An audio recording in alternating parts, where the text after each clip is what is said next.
किया ने मेरे साथ क्या किया। मेरा कोई किया के साथ जाती इख्तलाफ नहीं है, कोई नॉलेज नहीं है, कोई इन्फॉर्मेशन नहीं है। मुद्दे पे आते हैं वो ये कि भाई इंस्पेक्शन के बगैर तुम्हें क्या लग रहा है कि इसमें क्या इशू। कोई सर्विस नहीं थी, कोई वो नहीं था।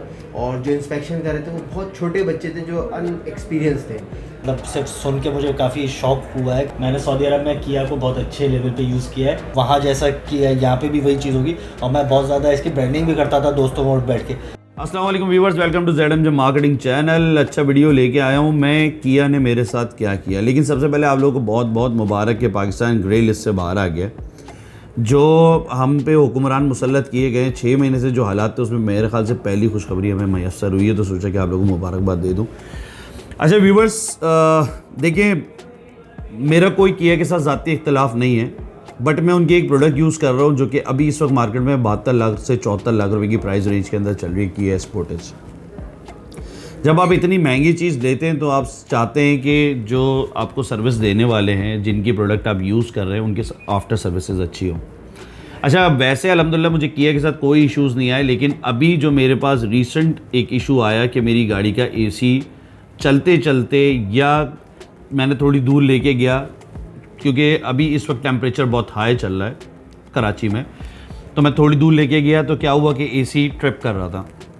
अच्छा, मुझे ये इशू एक दफ़ा फील हुआ तो मैंने बोला यार ठीक है, हो गया होगा, मतलब हो जाता है गाड़ियों में, AC ट्रिप कर जाता है। अच्छा, ये इशू जब कंटिन्यूसली आना शुरू हुआ तो मैंने सोचा कि यार ये कोई एक इशू है जो कि बड़ा है, मतलब इसको दिखाना ही पड़ेगा। क्योंकि एक वक्त ऐसा आ गया कि गाड़ी में चला रहा हूँ, ड्राइव कर रहा हूँ, आधे पौन घंटे जो है ना वो AC नहीं चल रहा, ट्रिप हो गया। गर्मी आपको पता है कराची की ऐसी है कि AC के बगैर हम काम नहीं कर सकते, मतलब गाड़ी में ड्राइव नहीं कर सकते, क्योंकि गाड़ी का टेम्परेचर डिफरेंट होता है बाहर के टेम्परेचर से, क्योंकि लेदर यूज़ हुआ हुआ है गाड़ी के अंदर बहुत ज़्यादा।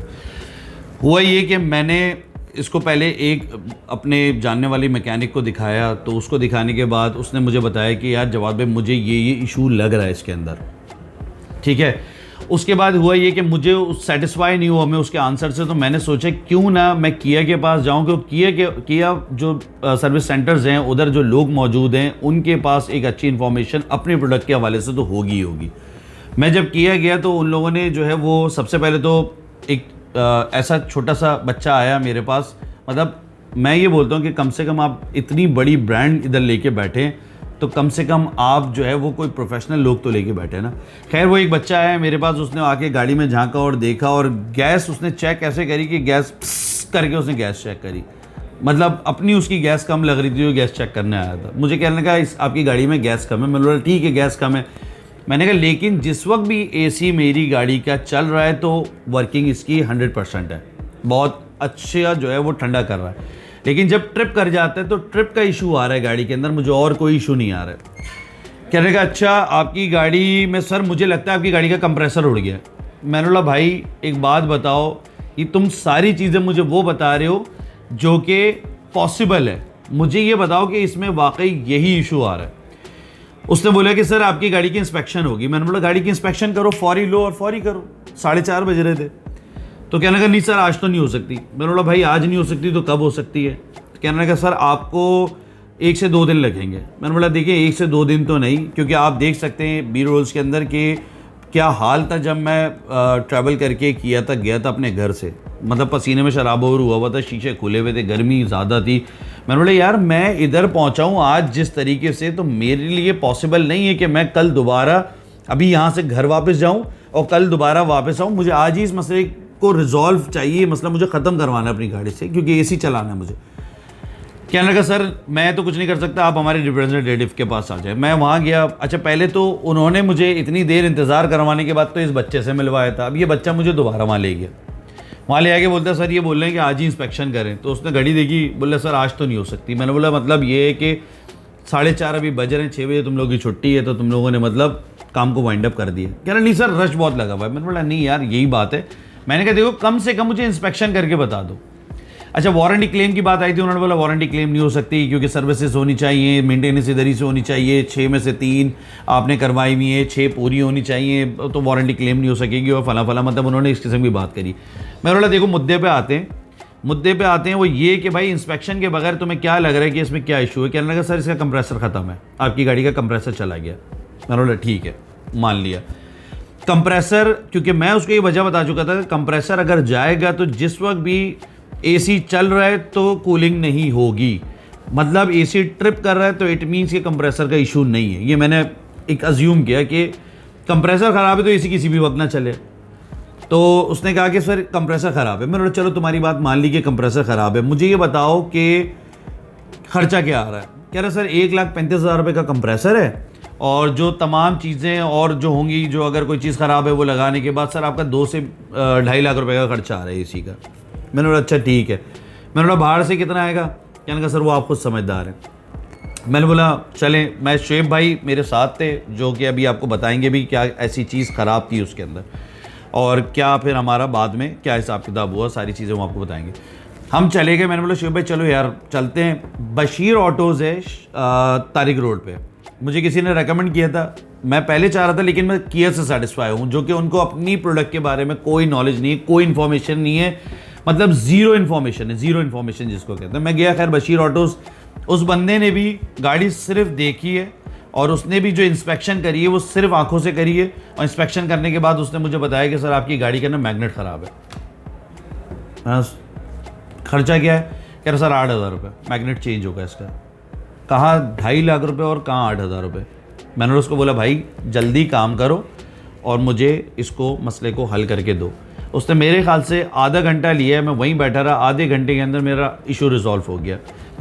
मीन्स के भाई इनके पास अपनी गाड़ियों की तो कम से कम पूरी इन्फॉर्मेशन होनी चाहिए जब सर्विस देने बैठे। इनके पास कोई इन्फॉर्मेशन नहीं है, वारंटी क्लेम हो नहीं पाती। कितने भी लोग आ जाएं उनको डिफरेंट टाइप्स की टोपियाँ बनाई जाती हैं और वारंटी क्लेम नहीं हो रही होती, फिर आखिर में उनको एक बड़ा सा लंबा सा बिल बना के दे दिया जाता है। इससे बहुत बेहतर है यार जो हमारे गली के कोनों पे लोग जो बैठे हुए ना, वो इतने एक्सपीरियंस हो गए हैं, वो सिर्फ देख के बताते हैं कि ये इशू है। अभी आपको बताते हैं, शुएब भाई से मिलवाते हैं और शुएब दिखाते हैं कि वो मैग्नेट कौन सी ऐसी चीज़ थी और वो वर्क क्या करता है। अच्छा जी, ये हैं शुएब भाई, आपको शुएब भाई से मिलवाते हैं कि शुएब भाई, क्योंकि उस वक्त मेरे साथ पूरा टाइम थे। शुएब भाई क्या एक्सपीरियंस था उस दिन हमारा छोटा सा, उसको बताइएगा, और ये पार्ट क्या है और क्या वर्किंग करता है थोड़ा सा ये बताइएगा। अच्छा जी, अस्सलाम वालेकुम। देखें, मैं उस वक्त जवाद भाई के साथ मौजूद था किया सर्विस सेंटर में, और हमने जो वहाँ पर जो प्रॉब्लम्स से फेस की, सबसे पहले तो ये प्रॉब्लम फेस की कि सर्विस 0x0 थी, कोई सर्विस नहीं थी, कोई वो नहीं था। और जो इंस्पेक्शन कर रहे थे वो बहुत छोटे बच्चे थे जो अनएक्सपीरियंस थे, और उन्होंने बगैर एक्सपीरियंस किए, बगैर कुछ किए, उन्होंने हमें कहा कि इतना खर्चा आएगा, ये तो आपका पूरा कंप्रेसर ख़राब है। बेसिकली पूरा कंप्रेसर ख़राब नहीं था और जितना वो टाइम दे रहे थे वो सब रॉन्ग था। ये चीज़ कहलाती है मैग्नेट, जो कि आपकी गाड़ी के यानी किया स्पोर्टेज के अंदर कंप्रेसर के साथ लगी थी। इसका फंक्शन ये होता है कि ये मैग्नेटिक फील्ड बनाती है उस सूरत में जब आप इसको पावर देते हैं, बटन स्विच ऑन करते हैं, और ये इसका फंक्शन ये होता है जब इसमें फील्ड जनरेट होती है मैग्नेटिक, तो इसके साथ एक लगा होता है क्लच, जो क्लच जाके इसको अपने क्लोज करते हैं और इससे कंप्रेसर में जो है रोटेशन आती है। तो इसका मतलब है कि आपकी जो गैस है वो इन और आउट हो रही है। जब गैस रोटेट करती है तो आपकी गाड़ी कूल करती है। ये इसका सिंपल सा फंक्शन है जो हमें किया वालों ने बजाय ये समझाने के कि ये सिर्फ आपका ये एक पार्ट ख़राब है, उन्होंने पूरे ही कंप्रेसर को चेंज करना ईजी समझा, वो भी 2 दिन के टाइम में। क्यों जात भाई? 2 दिन के टाइम में। तो हम दोनों ने एक दूसरे से मशवरा किया और हमने ये सोचा कि क्यों ना हम यही एक ओपिनियन, यही एक राय किसी और मार्केट में जाके किसी और ओपन मार्केट में पूछ लेते हैं। अच्छा जी, देखिए जैसा मैंने वीडियो में बताया भी कि मेरा कोई पर्सनल किया के साथ कोई इशू नहीं है, ठीक है। किया की गाड़ी में जो इस्तेमाल कर रहा हूँ, मुझे गाड़ी बहुत पसंद है, स्पोर्टेज बहुत कंफर्टेबल कार है, मतलब मैं बहुत सारी गाड़ियाँ मैं पहले यूज़ कर चुका हूँ, उसके कंपैरिजन में अगर मैं देखूँ ना तो स्पोर्टेज बहुत बेहतरीन गाड़ी है। मुझे किया में जो पाकिस्तान में जो सर्विसेज दे रहे हैं ना, मुझे सिर्फ उससे इशू है। तो मैंने फ़ाद भाई को मदऊ किया, मैंने बोला फ़ाद भाई इधर आप अपना एक्सपीरियंस बताएं, क्योंकि फ़ाद भाई किया का ब्रांड यूज़ कर रहे थे, उनकी कार यूज़ कर रहे थे जब ये सऊदी अरब में थे। तो फ़ाद भाई कैसे हैं आप, पहले तो ये बताएं। अल्लाह का शुक्र, आप सुनाए जवाद भाई कैसे हैं? अल्हम्दुलिल्लाह। फ़ाद भाई क्या एक्सपीरियंस रहा वहाँ पे, कैसे सर्विसेज थी? जवाद भाई पहले तो ये कि जो किया हम लोग वहाँ सऊदी अरब में यूज़ करते हैं वो टोटली डिफरेंट है। सही है। उनके बहुत सारों का शेप, इवन मैं स्पोर्टेज जैसे यूज़ करता था तो उसका स्पोर्टेज का शेप भी डिफरेंट है, और वो बड़े यूनिक किस्म के और बड़े स्पोर्टेज टाइप के, यानी स्पोर्टेज नाम से ही स्पोर्टेज लगती है। सही है। और सर्विसेज वगैरह जब मैंने उसकी यूज़ की तो मैंने उसको तकरीबन 2 साल 3 साल यूज़ किया, कभी उसकी कोई सर्विस में मैंने सिवाय ऑयल चेंज के कोई पैसा नहीं दी। यहाँ तक कि एक दफ़ा शुरू में ही विद इन 1 मंथ जब मैंने परचेज़ की थी तो उसका टायर बर्स्ट हो गया था, जो कि वारंटी क्लेम में नहीं होता, लेकिन वो तक सर्विस सेंटर ने मुझे क्लेम करके दिया था और चेंज किया था। तो कभी भी वहाँ पे इतनी ज़बरदस्त सर्विस, और वहाँ पे उन्होंने सारे फिलिपिनोज़ और चाइनीज़ हायर किए हुए हैं इनिशियल स्टेज के, जो बहुत अच्छे मैकेनिक और इलेक्ट्रिशियंस होते हैं। तो वो उनके पास वर्किंग यानी बहुत प्रोफेशनल तरीके से सही है। और जो चीज़ आप मुझे बता रहे हैं तो मेरे लिए सरप्राइज़ है। यानी मैं मतलब सिर्फ सुन के मुझे काफ़ी शौक हुआ है कि मतलब, क्योंकि मैं तो वही जहन में लेके बैठा था कि वहाँ जैसा किया यहाँ पे भी वही चीज़ होगी, और मैं बहुत ज़्यादा इसकी ब्रांडिंग भी करता था दोस्तों में बैठ के। लेकिन आपने जो बताया इसके बाद तो मैं शायद खामोश रहूँगा ज़्यादातर लोगों के सामने। लेकिन ये कि ऐसा नहीं है कि हर जगह किया ऐसी है। मैंने सऊदी अरब में किया को बहुत अच्छे लेवल पे यूज़ किया है और बहुत अच्छी सर्विसेज उन्होंने मुझे प्रोवाइड की है। देखिए, मसला वही आता है कि फ़र्क क्यों, जब आपकी एक प्रोडक्ट है जो कि पूरी दुनिया में आप उसको प्रोडक्ट को चला रहे हैं, तो प्रोडक्ट के अंदर डिफरेंसेस वो तो हम शुरू से बर्दाश्त करते ही आ रहे हैं, जैसे होंडा और टोयोटा ने भी यही हमारे साथ किया है। लेकिन सर्विसेज के अंदर तो कम से कम ज़्यादती नहीं होनी चाहिए ना। वही तमाम चीज़ें जो आप दुनिया में दूसरी जगहों पे फॉलो हो रही है वो हमारे यहाँ भी इस्तेमाल होनी चाहिए, वही फॉलो होनी चाहिए। मिसाल दे दूँ एक मैकडॉनल्ड की।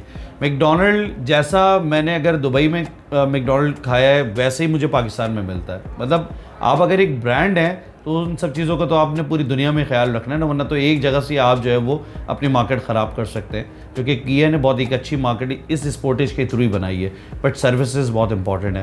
तो मैंने सोचा कि आप लोगों के साथ क्यों ना इस वीडियो को शेयर किया जाए और ये अपनी जो एक रूह दास है उसको आप लोगों तक पहुँचाया जाए, क्योंकि एक अंदर जो है ना वो लावा बन रहा था। मैंने सोचा कि इसको मैं निकाल दूँ।